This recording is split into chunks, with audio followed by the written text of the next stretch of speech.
يقرأ ياسين فجاء ليس لم ينل من كان في محمد من على نبي عليه أجمعين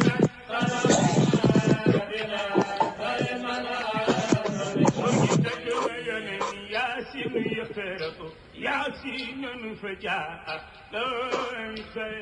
Voilà, donc ñoo leen may zikkar yooyu honorable allo oui allo voilà donc delluwaat nañ ci antenne bi dañu bëggoon nga ñëw am na lu nga doon wax léegi nga mun ko surtout ci passeport yi ak yooyu c'est très important ci diaspora bi je pense que dinaa la si ñëw laaj dama bëgg nga terminer wax boobu parce que c'est important hein vas-y si affaire bu nga doon wax léegi nii si passeport yi.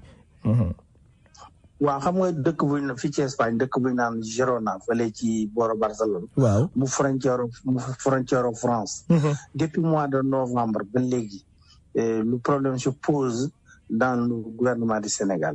interpellé nañ leen ci nag ay yoon man interpellé naa ci gouvernement bu Sénégal. interpellé woon naa ci avant may interpellé gouvernement bi ma defee sama tournée ba pare. demoon ñoom jàmbat ma ko. man mii bi may daaxante dem Sénégal ci l'année dernière ci mois de novembre. demoon naa gisee woon ak consul général. oui ba fa nekk bi fi nekk boobu day door a ñëw di ko door a installé ma waxtaan ceeg moom. ñu wax ma le problème na ma Sénégal dafa amee Indonésia ay milliards yoo xam ne ñooy fournisseur ñu koy fournir ci passeport yi. oui léegi nag dafa fay woon ñooñu léegi nag ñooñu nag xañ na c'est une fin de budget la woon. léegi nag fay leen woon bi leen fay nag léegi nag ñooñu arrêté woon ñoo amoon problème ñoo am ay documents yoo xam ne bari na léegi nag ñoo déposé woon ci mois de novembre ba léegi. am na ñoo xam ne ba fii may waxee jotuñu seen i passeport ay ticket lañ leen jox ñi nga xam ne dañoo déposé woon ci carte d'identité yi te carte d'identité mooy jur passeport am na ñoo xam ne ay ticket lañ leen jox ticket yooyu ba léegi mënuñu jot seen carte mënuñu am carte d'identité mënuñu am passeport en tant que nag ci immigré nga xam ne passeport lépp looy def mooy jiitu mooy ci nga koy def ndax ci lañ lay may ci ngay topp loolu lépp mais mu yow mënoo am passeport loolu dafa métti ci askan te loolu nag jàmbar nañ ko jooy nañ ko fu nekk parce que man bi ma demee Sénégal jooy naa ko devant le ministre de l'Intérieur ak Aly Ngouille Ndiaye wax naa ko itam ministre de budget booba Birima Mangara moo fa nekk ba kii na ko nang ci taxaw léegi ak directeur de passeport ak Ibrahima Diallo mi nekkoon DAF yooyu yëpp ñu bokk nu toog waxtaan woowee nag daanaka jurul boobu ci fan yooyu juróon nañu indi 700 passeport joxe ko fi 700 passeport yooyu ñu fi joxe woon du dara xam nga loolu ci loo xam ne lañ fi déposé plus de 3000 passeport fan yi sax am na dëkk yoo xam ne jox nañu leen mais côté boobu daal ba léegi am na ci ñoo xam ne ñi ba léegi jotaguñ seen i passeport te loolu nag man metti na ma trop parce que itam état lañ koy xaaree mooy mu mën a def li nga xam ne moom la ko askan doy mooy ay pièces mënuñu nag yorum réew ba pare ñuy kasar milliards yi ba pare wëlbatiku nit ñi di sans papier di am loolu dafa jar de maa defoon sans papier biir Sénégal léegi bitim réew la am mais Sénégal sax nit ñaa ngi dox sans papier ndax itam carte d'identité am ko léegi yombul te itam yëf yi daal maagu bi bari na lool te itam daal am na loo xam ne lii état bi ci boppam war naa xoolaat ñi nga xam ne bi ñoom ñoo yor carte d'identité yi di ko def muy daaf war nañoo def seen liggéey ci askan wi liggéey bi des moo wax déedéet daaf war nañ def seen liggéey daaf ñu ngi bëgg a def seen liggéey mais dañ foog ñu jox leen moyen mais xam nga ana xaalis bi c'est ça le problème déjà yaa ngi wax ne dañ leen ñu fay ñu ñëlee dañ leen lépp xaalis bi fa fay ñu leen ana xaalis bi c'est ça le problème c'est-à-dire qu'on a de sérieux problèmes mais maa ngi lay sant franchement je suis très content si sa liggéey bu ngay liggéey waaw boo lii topp nga ko te mais fii laa ko mos a déggee du ngay wax ni maa ngi koy doog a dégg xam nga man du ma ko déggoon fekk yuuxu naa ko waaw léegi foo toll c'est sûr que ça va maintenant wala ba léegi ñi ngi am yoxi foofu. waaw ça va maintenant ñi ngi am yoxi parce que même bi loolu amee sax man interpellé naa nguuru Sénégal parce que boobu ñi nekk Portugal xam nga man ci Portugal lañ ma boole ak ñi ko yor laa bokk bàyyi seen député bon Portugal dafa am itam problème Portugal mooy dañuy am commission boo xam ne bi Dakar lay jóge ñi leen di defal ay passeport Dakar la ñuy jóge di ñëw sans au lieu kon ñu jóge Madrid consulat bu Madrid loolu bi ma ñu waxtaan ci consulat bu Madrid ñu ne ma ñoom yoruñu loolu waa Dakar ñooy désigné de. direction de passeport fa la ñuy def mën na leen. loolu vraiment man su ma demee Dakar dinaa ci waxtaan ak direction de passeport bu ma demee waxtaan ak direction de passeport. mën na leen. li ngeen def di jël fi commission ñuy dem ba Espagne ba Portugal waaw. te consul bu ñoom consul bu Madrid moo leen yor wax dëgg yàlla mën nañu jël quelques fonctionnaires yoo xam ne par 3 mois yu nekk ñu déplacé wu jóge Madrid dem Portugal dafa une semaine dafa amee passeport ñu toppatoo leen dafa leen delluwaat wala bu ñu mënul par 3 mois 6 mois bu nekk ñu def ko. Ok, d'accord, merci beaucoup.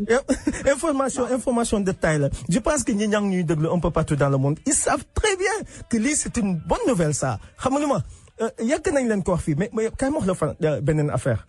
Tu sais, est-ce que tu penses pas que diaspora bi war nañu xoolaat seen bopp pour que lu xew nii ok bu mu xewaat quoi xam nga ñoom nu ñu politiquer bi lii këpp seen kaw yow lan nga xalaat en tant que honorable yaa ngi dem fu nekk lan ngay dëgg si lan ngay dëgg ñuy wax diaspora boobu lan lañ lay wax boo dajee ñoom. diaspora bi dañoo décroisé. Totalement. boo bëggee dëgg dañoo décroisé parce que itam. dafa am loo xam ne yaakaaruñ ko woon séenuñ ko parce que problème passeport. président Abdoulaye Wade da koo réglé woon. réglé ko nag yàgg na définitif. dëgg la. da koo réglé woon kon problème boobu woon a dikkaat di dellu si waataat. c'est pas possible da koo réglé woon. diaspora bi moom dañoo décroisé carrément boo bëggee dëgg. c'est pas possible. ñaareel ba mooy. tey boo gisee ñuy jël ay nit Sénégal di leen di xam nga lu ñuy def ñoom fi mu ne. waaw buñ jëlee nit ki. au lieu que ñu jëlee ko Madrid. waaw ñoom fi mu ne dañuy fob seen i xarit la ñuy jël. jox leen ordre de mission bi ñuy jël li ñuy fayu. parce que boo dee ñëw Europe 100 000 francs la par jour. ñu bokk te sa salaire. léegi nañu jox ko seen i xarit ñu ñëw. c'est pas possible. loolu mooy seen problème parce que fi mu ne ñoom duñu li ñuy calcul yëpp xaalis bi ñu ciy gagné la ñuy calcul mais calcul loo xam ne day favoriser. Sénégal yi nga xam ne ñu ngi ci bitim réew wala Sénégal yi ci bitim réew dañoo war a teg na ñoom. bu leen deful numéro 1 yi def leen numéro 2. te itam xam fonk leen ndax lañ leen war a fonke. nit koo xam ne kii mi ngi participer dans l'économie ci réew mi di ci dugal ay milliards yu dul jeex. boo ko defee naa ne yaakaar naa war nañ ko joxu cëram ndax. boo xoolee ci année 70 yi jëm 80. Sénégal nekkoon na ci crise boo xam ne bi taw defatu ko woon. te booba sécheresse bi metti na. waaye boobu vague d'immigrés bi nga xam ne bi génn na Sénégal di dem di ñëw. booba li ñuy dugal ci alal ci réew mi. booba yaakaar naa ne bu du woon ñoom làmbaay dana ñaaw. d'accord. kon tey immigré yi man dama leen naw. ak parti fu ñu mën a nekk ndax immigré yi. liñ naan 1000 milliards la ñuy dugal ëpp na ko parce que liy dugg ci poche yi kenn boolewu ko. si ñoom li ñu xam li jaar ci banque yi képp la ñu xam. mais li nga xam ne bi dafay jaar ci poche ci walis kenn xamu ko. d'accord merci beaucoup kontaan nañu wax dëgg yàlla merci beaucoup di nga fi ñëwaat liggéeyal sa liggéey di nga ñëw fii wax ñu exactement nu mu demee ñu ngi lay sant di la gërëm honorable Mor Kane lan ngay tàggoo ñu ngi lay déglu lan nga bëgg a tàggoo ak kii bi ñu ngi lay si aussi. xam nga li may tàggoo rek mooy maanaam diplomatie. diplomatie dañ koy jàng. mais doo fopp rek nit koo xam ne dafa bokk ci parti politique. nga xamul dara ci diplomatie nga dem tabb ko consul. wala ambassadeur su ko defee diplomatie bi day yàq te loolu moo nu dal. d'accord merci. loolu moo nu dal maa ngi tàggul nag. di ñaan Sénégalais yi ñu solidarité. xam seen bopp. téye seen bopp. te fonkonte wóolante. te itam suñu réew am na yoon mi jaar woo xam ne bii. yoon wi mi jaar nii. fekk changé wuñu ko. yaakaar naa ne ñun immigré yi moom dañuy gën a souffrir rek day gën a métti ci ñun. te loolu yaakaar naa ne liñ ci doon xaar état bi tam maa ngi nuyu ñëpp di balaa ko ñëpp. di leen ñaanal weeru koor wi ñu dugg ci bismillaahi rahmaani rahiim yàlla nañ ko génn ci alhamdulillahi rabbil aalamiin. te ñu war ko at yu bare te yàlla lu ci waay def rek yàlla na ko yàlla ful ci barke bi sallallahu alayhi wa sallam. amiin yaa rabbi amiin merci beaucoup jërëjëf ñu ngi lay sant bu baax di la gërëm merci.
ba asalaamaaleykum sama gars ñi maa ngi leen di nuyu di leen sant di leen gërëm si déglu bu ngeen ñu déglu un peu partout dans le monde franchement dégg ngeen ok honorable Mor Kane du mu wax fii encore une fois chaque jour il y a une révélation yoo xam ne si diaspora bi dafa doy waar ça prouve nettement que ce gouvernement ne maîtrise pas la situation dans la diaspora ok mais toujours dama koy wax peut-être les gens diront que Malick nangam écoutez man dama leen mere parce que lii yëpp yaa leen ko teg seen bopp voilà am na ku may woo fii ne non Malick bàyyil yooyu ak yooyu def moo ko bàyyi parce que toujours il faut que je vous rappelle erreur yu ngeen def doo leen ko defaat ok on était sur un bon chemin passeport musuñu am problème ici aux États-Unis ñun amuñu problème passeport parce que ñun dañ ko lijjante voilà ñun ñoo ko lijjante ñun waa PDS ñoo ko lijjante toog ne président Abdoulaye Wade nii lañ ko soxlee il l'a fait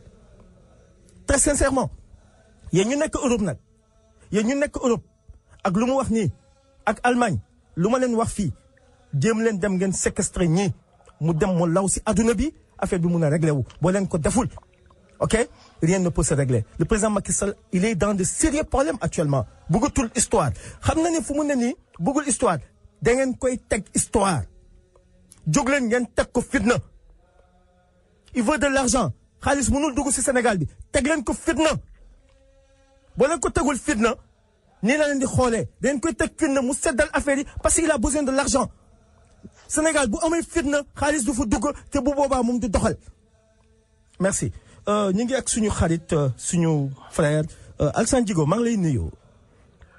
waaw Malick maa ngi lay fay.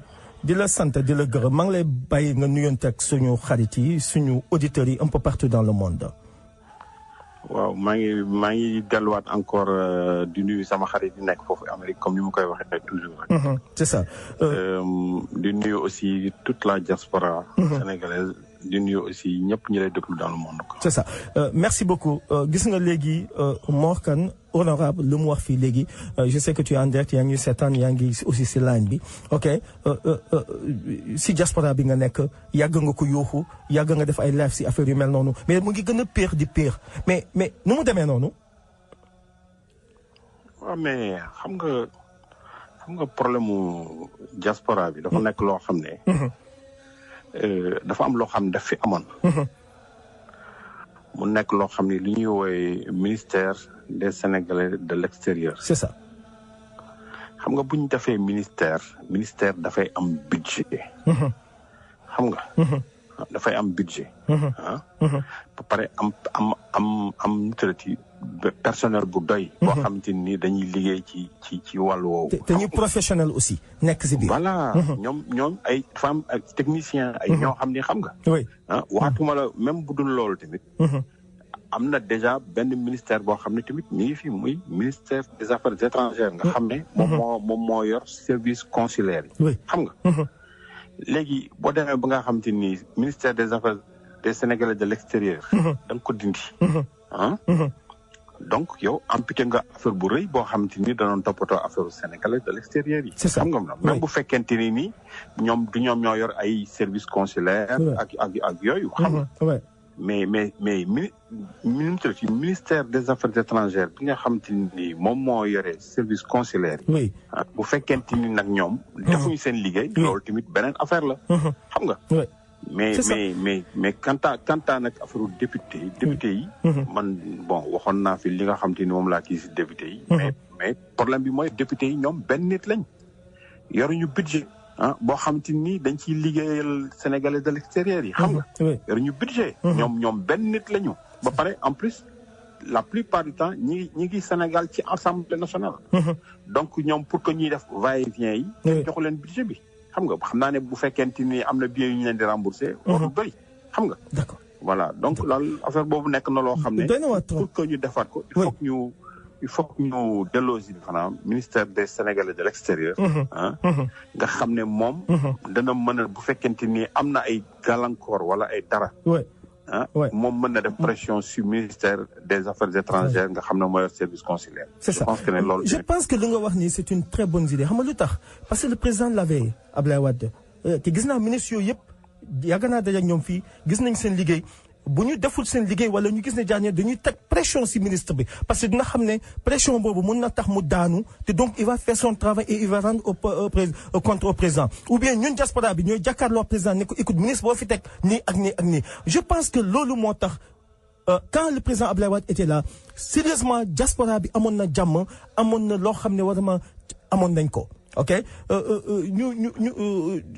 mën na parce que je suis pas tellement content lii ça m'énerve dafa ma énervé un peu c'est que Malick xool gis nga nu mu tudd ministère des Sénégalais xam nga dafa am loo xam ne état dafa war a am noo xam te ni noonu lay xalaatee parce que état boo xam ne yow da nga xalaat ne yow ñi génn ñoom dañoo génn pour toog foofu ah ngay xalaat yow pour jéem leen a financer ñu def seen i business foofu xam nga kon donc yow sa xalaat soriwul parce que état nu mu war a xalaatee moom mooy nan laa mën a def ba sama ñi nga xam ni am na lu leen metti ci dëkk bi wala am nañ fi gàllankoor wala am nañ fi dara wala am na loo xam te nii par exemple moo leen manqué wala dara ñu dem uti ko feneen xam nga loolu mooy motiver nit pour mu génn dem jëggaani dara ci beneen dëkk xam nga yow da nga war a organiser say kii pour que ñu mën a ñëw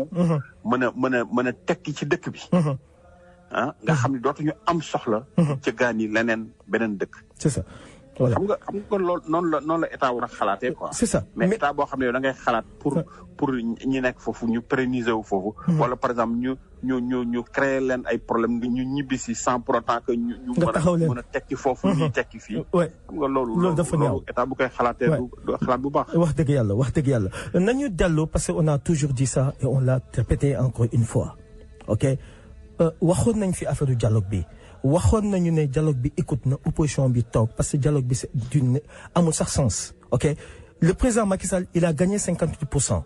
ok il doit gouverner il doit prendre ses responsabilités moo war a xam naka lay doxalee Sénégal mais dialogue national ban intérêt la Sénégalais yi am dialogue national ak lu ñu gis am na ci élection yi avec tout ça ban dialogue international est-ce que xaw ma international la xaw ma national la est-ce que loolu ça ne prouve pas que le président n'a rien compris.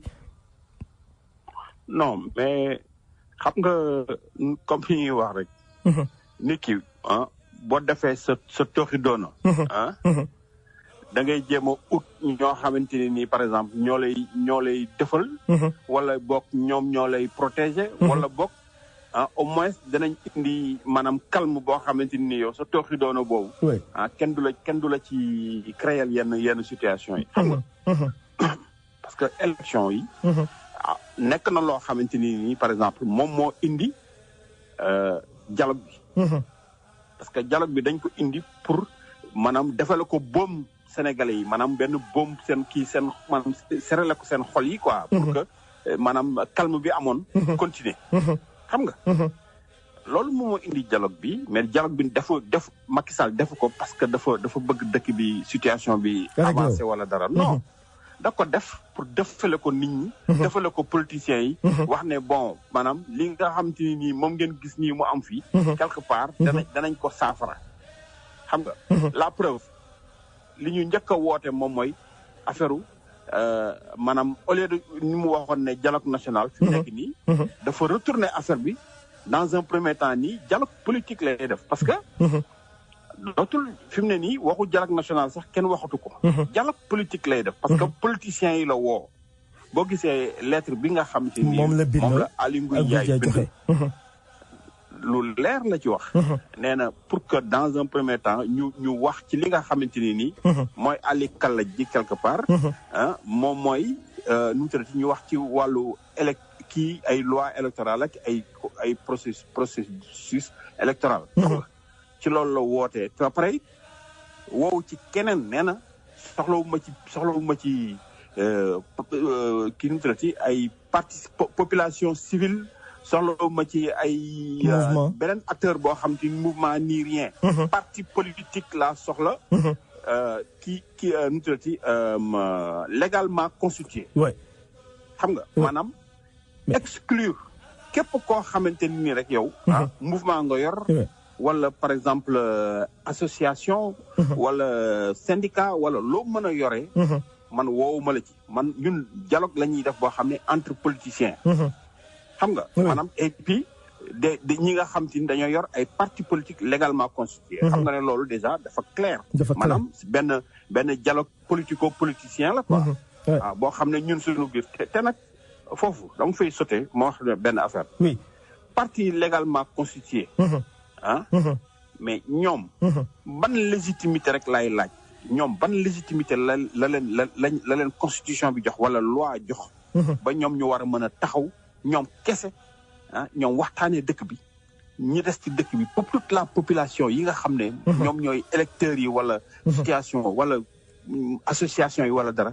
ñoom maanaam ñu génne leen ci. ñoom ban légitimité lañ am pour représenter foofu décider pour li nga xam te ni moom mooy tënk 15 millions de Sénégalais ñoom ban légitimité lañ am.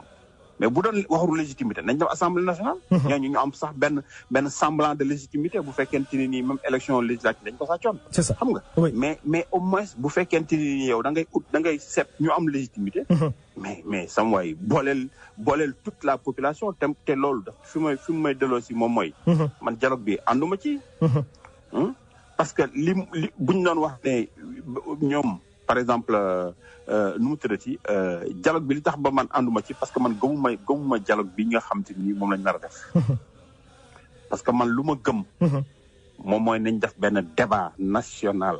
débat boo xam ne toutes les couches de la population sénégalaise ku nekk fa nga toog xam nga la fay metti mën nga ko génne nit ñi et puis ñëpp am xel aussi ñëpp toog waxtaanee dëkk bi.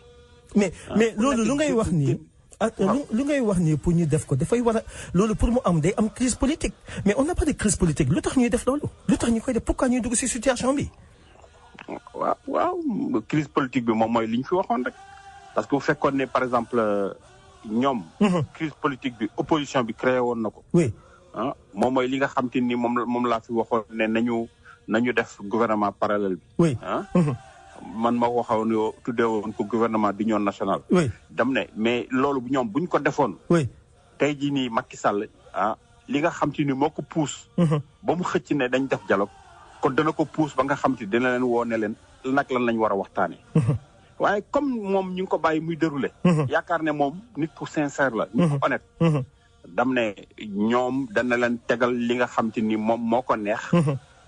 te loolu la ñuy waxtaanee par force. ñoom lu ñu proposé du ko intéressé wala boog lu ñu ko wax lu ko ci intéressé wul du ko jël. xam nga donc day déroulé mais day continuer di déroulé donc dañ ko yombal mais day yomb nag ci moom ba nga xamante ni tey ni mu ko bëggee noonu la affaire bi di nekkee. mais voilà non mais ok tey gis nañu ne dem nañu tey le PDS n'est pas parti et man je suis bëggumoon sax ñu dem heureusement que demuñu xam nga président Abdoulaye Wade du noonu lay delloo ginnaaw parce que gis nañ ne nax nañ ko sur législative yi je pense que góob ñu naxaat ko parce que mu ngi déglu ñëpp ok yow gis nga fiasco bu am foofu nii lu am nii est-ce que yow xamoon nga ne lii dina amoon xalaatoon nga ko. non quelque part nag xalaatuma woon ni. nii lay demee en tout cas. mais xamoon na sentiroon naa ne rek. dana am luy am mais. xalaatuma woon ne nii lay demee. parce que man. bi nga xamante ni ñi ngi dem maanaam di dem ci réunion front bi démb. am na suma xarit yu ma woo xam nga. oui ñu ciy waxtaan. fekk ñoom ñu ngi ci yoon bi di dem. ok xam nga ñu waxtaan ba pare. ñoom ñu ne ma bu ñu génnee danañ la wax nangam ak nangam. ñoom it bañ demee tamit ba ñu génnee wax nañ ma li nga xamante ni nii ñoom moom la ñu décidé foofu. waaye nag la ñu décidé woon. ak réaction bi PDS def. loolu nekk na loo xam ni réaction bu ma bett la. ok parce que xalaatoon naa ne tamit PDS dynamique bi nga xamante ni nii moom la ki woon ci réunion bi. oui maanaam ne dañuy dem ci dialogue bi. oui quelque part loolu la ñuy maintenir. mais xam naa par rapport ak li nga xamante ni mooy synthèse ba fa génn. oui ak maanaam li nga xamante ni aussi. maanaam moom la lettre bi. ñu xam naa ñu gën ko liiraat par rapport ak contenu bi. nga xam ne dafa exclure. ba xam nga Macky Sall. dafa am benn politique boo xam ne moom lay def. moom politique de l'exclusion lay def. à chaque fois que muy def dara rek. day exclure ñenn. exclusion te xalaatal naka nga bëgg ne yow da ngay def dialogue politique parce que dialogue politique la quelque dootul dialogue national ni rien ngay def dialogue politique boo xamante ni yow da ngay exclure une bonne partie des véritables acteurs imaginel naka ngay exclure ñi nga xamante ni mooy Khalifa Sall ak mouvement bi mu rëy bu mu yore c'est ça oui xam nga loolu dafa nekk loo xam dafa doy waar ba pare nga exclure syndicats yi exclure c'est-à-dire que tous les véritables acteurs yu ci bari nga exclure leen ci li nga xam te ni loolu nga décidé xam nga loolu dafa doy waar ba pare ñu waxati yow ñoom boo seetee opposition bi ñu toogee décidé mais ñoom génnewuñu kaawu Khalifa Sall teg ci table ji génnewuñu kaawu Karim Wade teg ci table ji xam nga loolu bu fekkee ne yow da ngay li nga nar a tënk nga xam ne yow ba ngay dem élection présidentielle da nga dem ci condition yoo xamante ni yow yow da nga gëmoon ne rek comme ñi bokkuñu ñun am nañu chance au lieu nga xeex pour ñëpp mën a bokk mais da nga xeex yow pour yow nga mën a dem parce que ñi bokkuñu peut-être que da nga yokk say chance xam nga léegi yow nga ñëwaat ñuy waxu dialogue jëloo kaawu ñi nga xam te ni yow dañ leen exclure woon bu le passé nga jël ko teg ko ci table ji mu nekk benn préalable xam nga da nga waroon ñoom loolu bu ñu ko defoon tey jii kon affaire bi front bi kon du am benn dissonance du am benn division wala dara dañuy xëcc kaaw Khalifa Sall kaaw Karim Wade teg ko ci table ji daal ne lii mooy préalable ñii il faut ñu génn il faut ñu dellu si il faut ñu nangam ba pare nag ngeen nag déroulé li nga xam te ni yéen mooy seen plan parce que ñoom li ñu xalaatoon moom mooy ñoom dañuy dem ci affaire bi mais bu ñu demee dañuy imposer ñoom li nga xam te ni noonu lañ bëggee affaire bi doxee parce que Aly Ngouille Ndiaye lañ bañ ne mu diriger affaire bi dañ bëgg kenn koo xam ne dafa consensuel wala boog benn comité wala dara ñoo xam ne maanaam dal nañu xelu nit ñi ñu déroulé affaire bi ba pare ku nekk génn sa xalaat teg c'est ça mais loolu dañoo waroon nag jël cas yi nag def ko préalable boo xam ne kenn mënul def benn dialogue sans que lii résoudre d'abord nga xam dootul amati exclusion xam nga waaw mais loolu nag buñ ko deful man comprendre naa tey PDS jël décision bu mu jël boole si ñaari cas yooyu mu nekk benn préalable boo xam ne kenn du ci dellu ginnaaw c'est ça mais boo déggee Barthélémy Diaz aussi delloo si na affaire bu mel noonu xam nga donc loolu moo lay wan ne la ñoom tamit même bu ñu waxtaanul au moins bokk nañ xalaat d'accord léegi pour dernière question lan nga yaakaar moom la ñu xalaataat Macky Sall xam nga tout le temps day natt gars yi ok lan nga xalaataat mooy amaat parce que moom nee na le 28 dañuy dajewaat non c'est le 28 non de ce mois. non mais 28 moom mooy démarrage normalement bu ngand bi affaire yu mel noonu xam nga ñëpp te boobu ba léegi boobu pour l'instant bon je pense que PDS waxagul ne du dem ci boobu xam nga voilà parce que PDS ba tey entre ouvrir nañ porte xam nga mais avec des préalables quand même mais entre ouvrir nañ porte parce que mais boo déggee seen boo lire déclaration bi di nga xam ne tëj ñu buntu yëpp quoi c'est ça xam nga maintenant je pense que ne bon Macky Sall par rapport ak li nga xam te ni moom la bëgg parce que quelque part moom lu mu bëgg juboo ak président Abdoulaye Wade dafa jaral lu bëri xam nga lu la waaw d'accord waaw parce que cas de conscience la ko def et en même temps aussi bon nekk na loo xamante ni nii bon je pense que sur le plan politique am na loo xamante ni war na ko mën a dollee ko moom ci boppam quoi xam nga donc loolu dana ko jaral lu bëri man loolu laa gëm mais sama kii personnel la rek quoi sa xalaat avis personnel la sama xalaat personnel la quoi voilà mais en tout cas li nga xamante ni moom laa xalaat ne dana am moom mooy dana am ci point yoo xam te ni il faut mu dellu ci ginnaaw xam nga d'accord parce que kaaw Karim Wade comme ni ko Nations Unies waxee woon mois de mai bi moom mooy dernier issue bi moom mooy voilà mooy dernier délai yi donc lu ñu war a def moom mooy revoir son procès te ça c'est une obligation c'est ça d'accord voilà donc loolu je pense que ne il faut que mu dellu si ginnaaw génne Khalifa Sall xam nga après ñu door ñu waxu dialogue mais man gëmuma seen dialogue forme bi ñu ko defee nii gëmuma ko d'accord merci jërëjëf ñu ngi lay sant di la gërëm xam naa ni c'est fort possible que on va aller en vacances donc dinañu gisee après carême bi incha allah. voilà waaw maa kon maa ngi lay souhaiter xam naa di ko souhaiter ñëpp tamit. c'est ça Ramadan Moubarak quoi.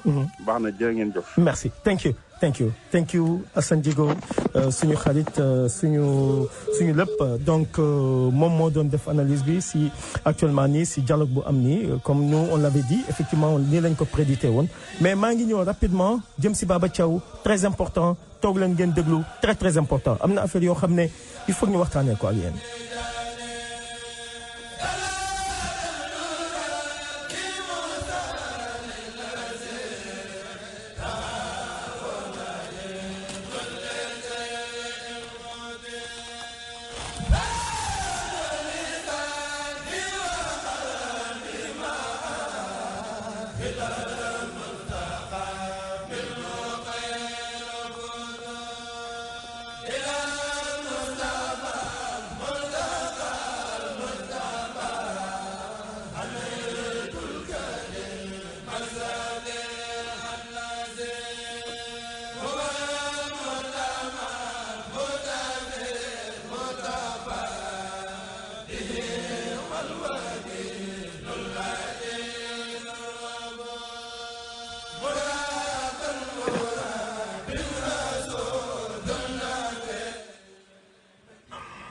Voilà, nous sommes en ligne ak suñu xarit suñu doomi ndey suñu partenaire Baba Thiaw nu mu demee.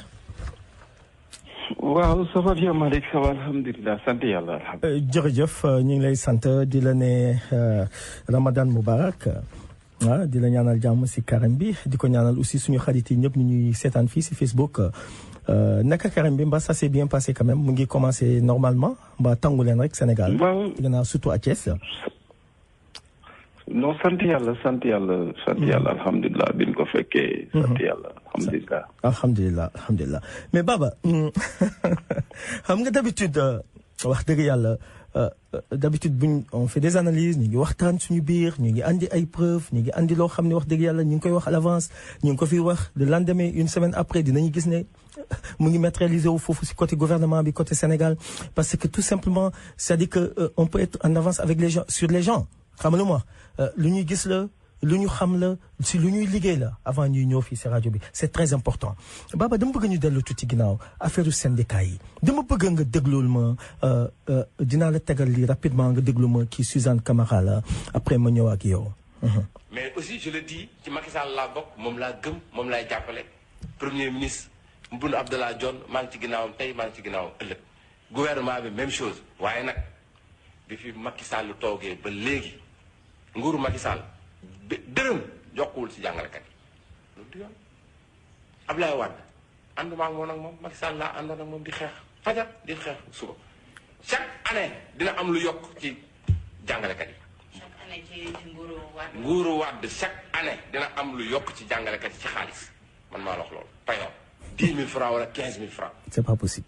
chaque weer chaque at laa wax de bi Macky Sall toogee ba 5 ans ba léegi amul te man gëm naa ne jàngal président ko fa. Baba kii mooy Suzanne Camara gis nga kii amul lu mu deful Ablaye lu nekk wax na ko tey mu ngi toog di seede Ablaye Wade nan la doon choyer syndicaliste yi nan la doon jëf ak ñoom nan la doon jàppale Sénégalais pour ñu am une vie meilleure chaque année ñu ngi tollu situation boo xam ne le Sénégal les travailleurs les syndicats ñu ngi dégradé wu ñu ngi jooy te mënuñu ci dara Baba lu tax le président Macky Sall a ce problème-là quel est le problème exactement. waaw xam nga comme loolu mu ko expliqué bon déjà gis nañ ni moom ki di le président Macky Sall wax nañ ni cette fois-ci pour la première fois ñu gis un chef d'État surtout ci cas bi nga xamante ni moo am recevoir ci feetu première mai. waaw mu ngi am. voilà bi mu recevoir donc syndicaliste yi donc cahier de doléances yi ñëpp gis nañ li mu wax. waaw nee na amu ci benn corps de métier boo xamante ni fas yéene na li ngay demandé comme revendication kii demoon ci mbirum yokk salaire ak yooyu mu def ko. c'est ça. donc loolu dafa am lenn loo xamante ni aussi mën nañ ko ci jàngat muy que Sénégal actuellement nii dafa am maanaam économiquement dafa am jafe-jafe yoo xamante ni il faut le dire am na waaw parce que dañoo am bor yu bëri yoo xamante ni war nañ ko fay état bi charge yi nga xamante ni état bi daf ko amee diis goo xamante ni jàpp naa ni loolu bokk na ci raison yi tax alors kii di le président Macky Sall amul lenn loo xamante ni ci côté boobu mën na ko teg comme promesse parce que bu njëkk ba sax daan nga gis ni daan nañu xaw a am nu nuy waxee et cetera mais cette fois-ci il a été direct wax na ko keroog jël na position boo xamante ni xamal na syndicaliste yi ni gouvernement bi taxawaay bii la am muy lan saafara yeneen i problème mais lu jëm ci mbirum yokku salaire ak yooyu moom amul xaalis bu ko defee. mais moi je pense que comme loolu Suzanne Camara wax. wax la joo xamante ni ju bàyyi xel yu ñu war a bàyyi xel parce que jàngale dafa doon loo xamante ni ci réew waruñu ko sàggane. moi je pense que képp koo xamante ni secteur bu mu mënti doon rek. bala nit que di ci am tàggat bu tax ñuy wax ba mu ci mën a jariñ am réewam il faut ñu jàngal ko moi je pense que d'abord il faut ñu xoolaat lu mel noonu xool surtout même au niveau donc les universitaires ñi nga xamante ni ñoo doon jàngale ci université da ngay gis ni ci bëri léegi ñi ngi daw njàngale moomu ñun doon def donc di dugg si ci langue politique gi loolu lépp li ko waral parce que lan waroon a am dëgg ca fanu ne amuñu ko ba dañuy obligé di dugg ci langue politique mu doon loo xamante ni du luy jariñ Sénégal moi je pense que war nañu taxaw xoolaat bu baax loolu nga xamante ni ñi ngi koy def ci corps boobu nga xamante ni muy corps jàngalekat yi parce que am réew daf ci am ñaar ñoo xamante ni waree su dee na sàggane bokk na ci ñi yore mbirum paj ak ñi nga xamante ni ñooy jàngale surtout nag ñuy jàngale parce que ñooy former ñëpp. mais tu as loolu dëgg la mais loolu mais am na fu mu jógee mooy c'est-à-dire que une mauvaise politique de gérance est-ce que du loolu la parce que quand il est venu le président ok il a vu la situation xam nga affaire yi ñu ngi doon dem mais mauvaise gérance bi. dépenses yu inutiles yi est-ce que loolu taxul lii am après tey bu mu demee ba toog ba mu xaar deuxième mandat gis ne affaire bi y a un trou maintenant il fait face à ces gens-là moom mu fàtte mauvaise gérance boobu. waaw il faut dire une chose parce que déjà. xam nga boo xoolee même bor yi nga xamante ni parce que état ci ay bor ak yu demee noonu déjà gis nañ fi souvent li naan dette intérieure u état souvent da koy xoj sans compter ren kii yi donc muy jafe-jafe yoo xamante ni ci mbirum trésorerie day tax ba la mu doon bëgg dëgg sax souvent du ko mën a matale ba tax na ñun ñu jàpp ni bokk na ci raison yi tax gouvernement bi nga xamante ni moom fi ne maanaam le président Macky Sall xam le ni moom parewul pour ci côté boobu mu saafara seeni bëgg-bëgg wax dëgg yàlla parce que comme ni ñu ko waxee xaalis moom il faut le dire xaw na jafe ci réew mi gis na ni am na bor yu bëri yoo xamante ni war nañ ko fay te li ñuy dugal dafa néew lool par rapport ak charge yi nga xamante ni war nañ ko def te loolu aussi moi je pense que war nañu xool ci beneen côté muy lan li nga xamante ni moom mooy train de vie de l'État et cetera xool nun koy rationaliser donc pour mun a fàtte yenn kii voilà donc si loolu la train de vie yooyu laa bëgg ñëw dama bëgg ñu déglu lii ndax lii ñun amoon nañ si wax bu ñu xamal dama bëgg nga déglu lii quoi waxtaan yi nga xam ne kon ñu ngi koy waajal ci wàllu politique ba day dialogue national ba waaw Aly Ngouille Ndiaye dama ne la suba ci alxamis ci day lay dalal na kon opposition ba exclusive yéene kaay ne en tout cas conseil des ministres tey ji la ci àllarba ji waaw Macky Sall day dana dàqaat ñu bëree bëri sax maar di taali dama ne la ay bopp yu bëree bëri kon dinañ leen dagg bu yeboo am ay directeurs yoo xam ne nañ waajal seen bopp de Aboubacar Sadikh Bey Port Socé Diop John Amadou Samba Kane Ibrahima Ndiaye Racine Talla Abdoulaye Mbow Saliou Diallo Daaf mbaadu dañ leen fay waaj a jëlee loolooy laaj ba léegi mooy yéene kaay ne en tout cas directeur généraux yi day am na ci ñuy noos de première catégorie ndaataata lax ku ndaat ak noos biir ndaata lu tolloo fukki millions ak juróom-benn la ñuy fayee 16 millions weer wu dee ilahi delta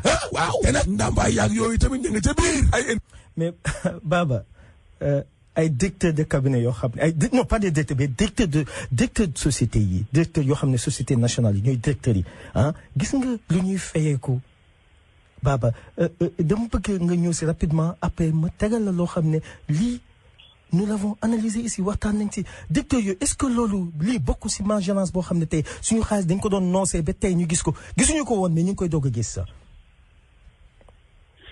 loolu moom il faut le dire bon parce que déjà xam nga bu ne la tey jii Sénégal am na ñuy fayeeku lu toll noonu ci weer des salaires de 15, 16, 17 millions voire plus te salaire bi du bokk ak sax logement bi nga xamante ni dañ la koy jox du bokk ak oto yi nga xamante ni dañ la koy jox te souvent sax da ngay gis ni logement de fonction bi ñu lay jox sax doo fay ndox doo fay courant moi je pense que yooyu maanaam disparité yooyu inégalité yooyu ci boppam c'est frustrant mooy li ma doon wax léegi tey jii imaginer ki nga xamante ni tey ma nga ca université ba di jàngale.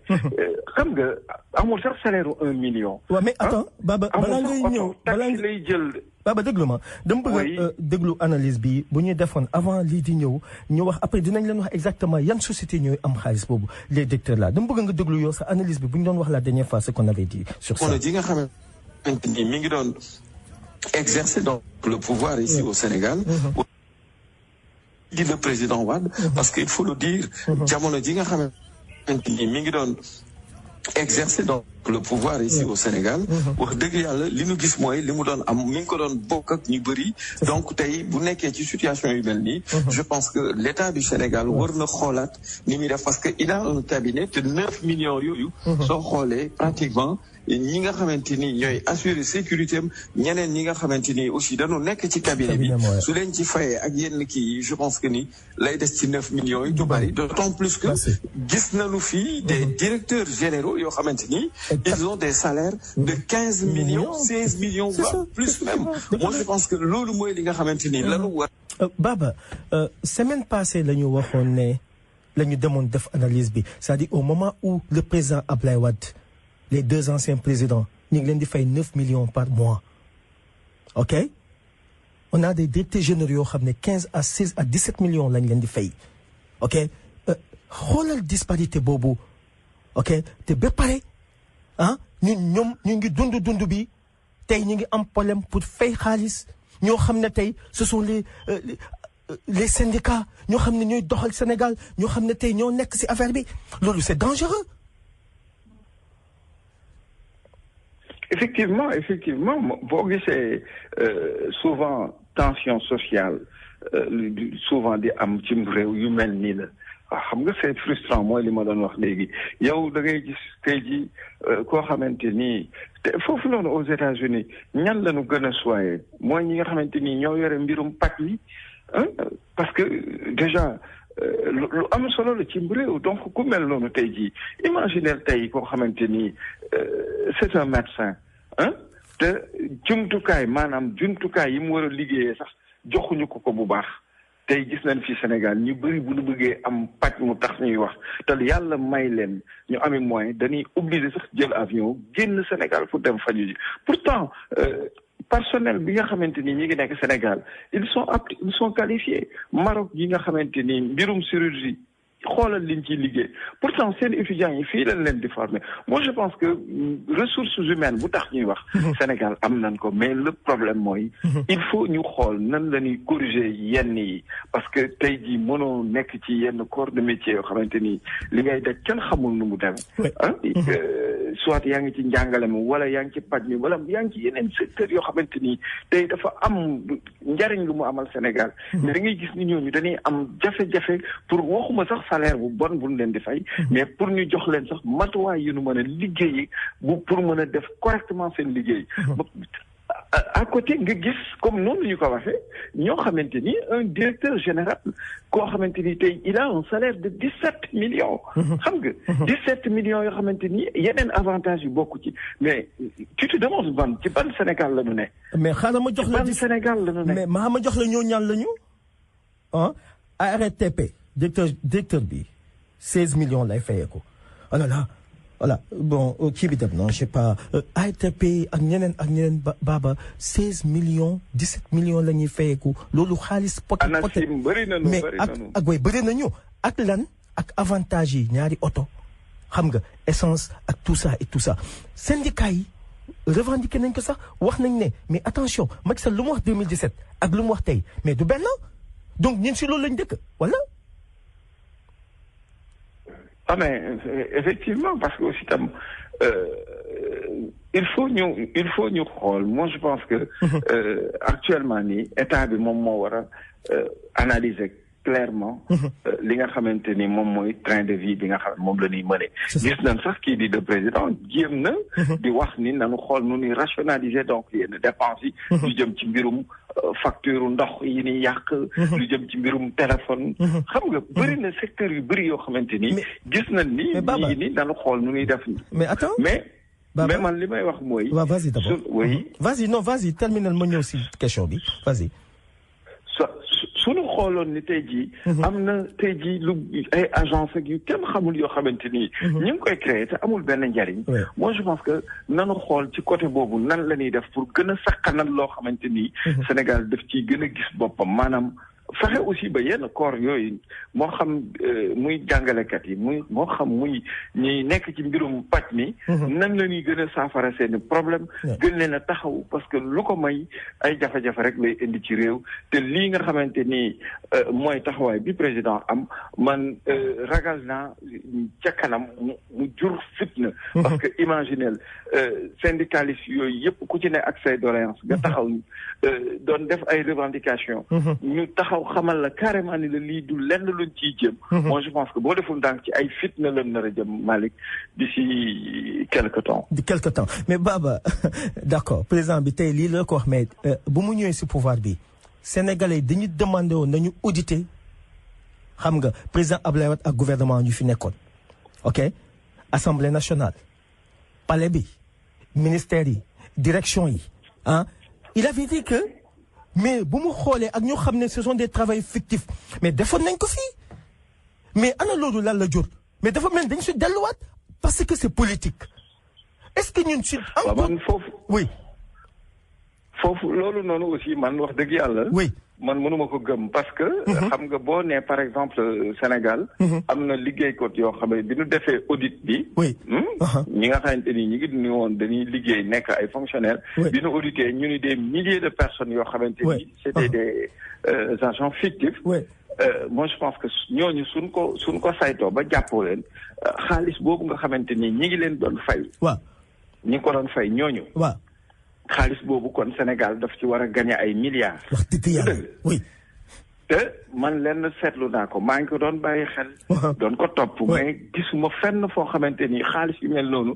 dañ naan kat xaalis bi léegi dañ ko jëlee dañ koy yóbbuwaat assemblée nationale mooy li ñuy wax loi des finances rectificative maanaam. mu doon xaalis boo xam ne dañ naan jëlaat nañ ko. léegi bu ko defee nag ñu xool ci lan lañ koy dugalaat. mais gisuñu fenn foo xamante ni nee nañu nangami milliers de fonctionnaires fictifs yi xamante ni ñoo doon liggéey. xaalis bi ñu leen doon fay mu nekk ay milliards. xaalis boobu léegi Sénégal jëlaat na ko. léegi ñu ngi koy dugalaat ci suñu budget. wala ñu ngi koy dugalaat ci faneen gisuñu fenn fu ñu ko waxee donc ñu gis ni kon. li nu mën a jàpp mooy mbirum politique la woon. pour permettre te loolu du lu baax. moi je pense que ñii dem nañu. yéen ñëw ngeen. xool leen ci programme bu ngeen di liggéey mais. bëgg a jaxase xelu askan wi. ci yenn fait yoo xamante ni en réalité amul. parce que gis nañu mbir mi. tole bi mu fi amoon. xam nga doon coow lu rëy ci dëkk bi. te jurul dara kenn gisul benn dërëm bu ni mu gañe nañ ko ci. dugalaat nañ ko ci sunu xaalisu koom-koom. réew pour mun a financer ci leneen wala ñu dugal ko ci yeneen rubrique kenn gisu ko. moi je pense que déjà loolu. bokkul ci li nga xamante ni. climat de confiance lay doon boo xam dafa war a am entre population bi ak ñi nga xamante ni ñoo nekk ci bopp réew.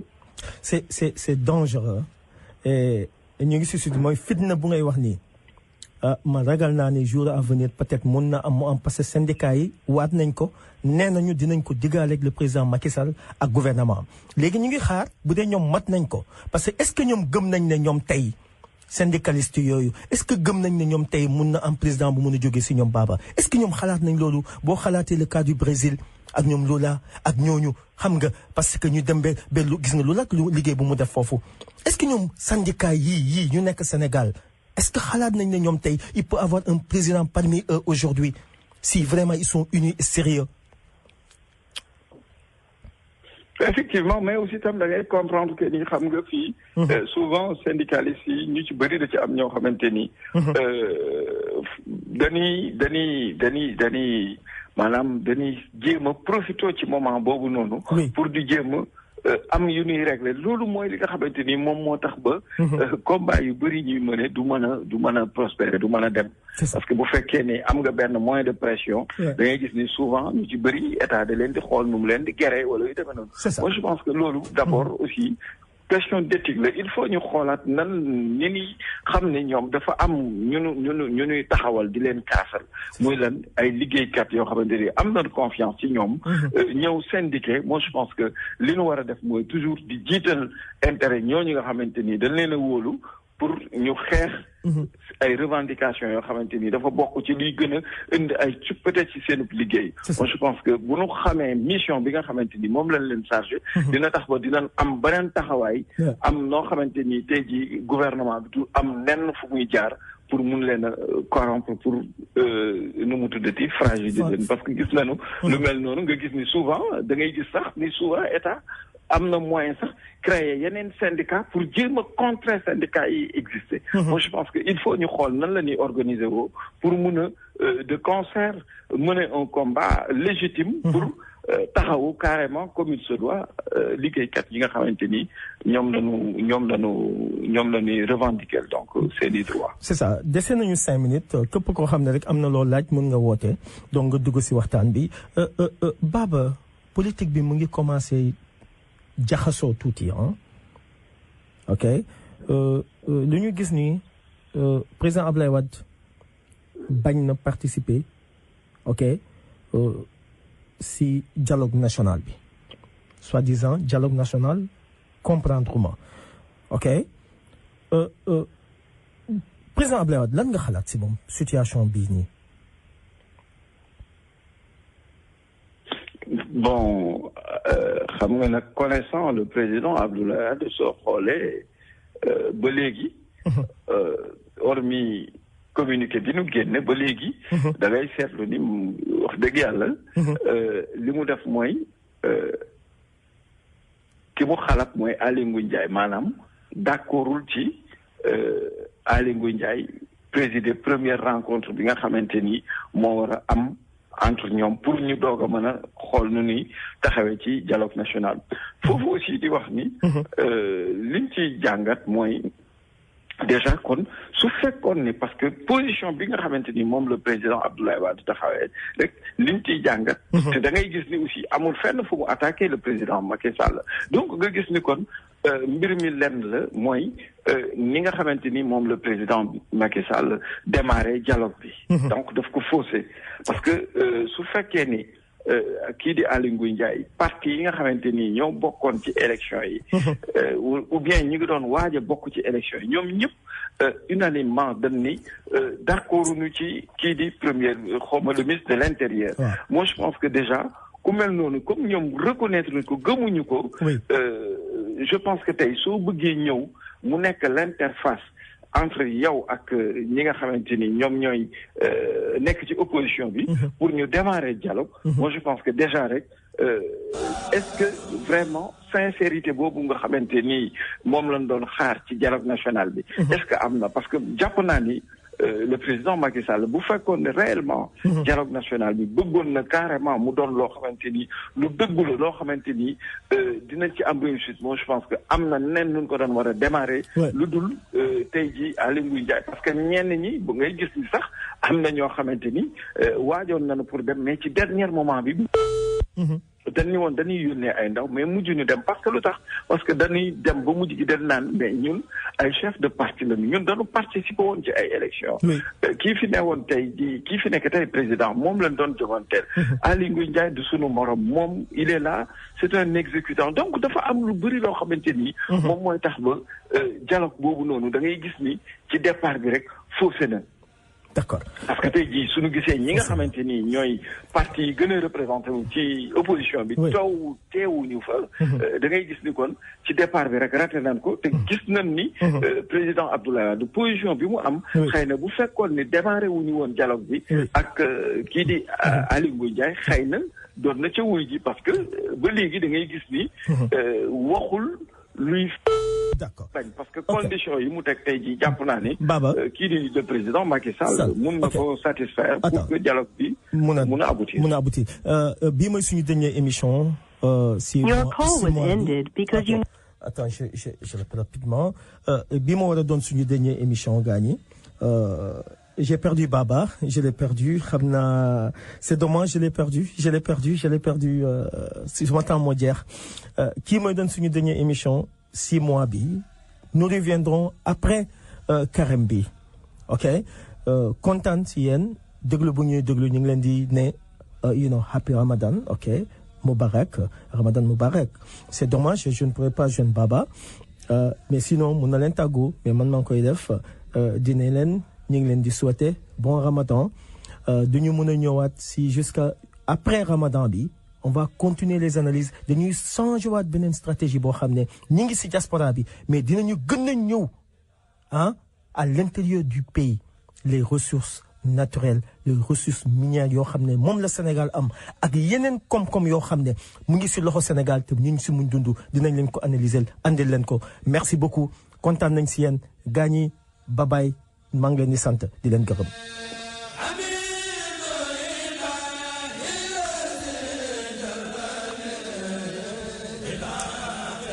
tey waa Facebook tey à la prochaine.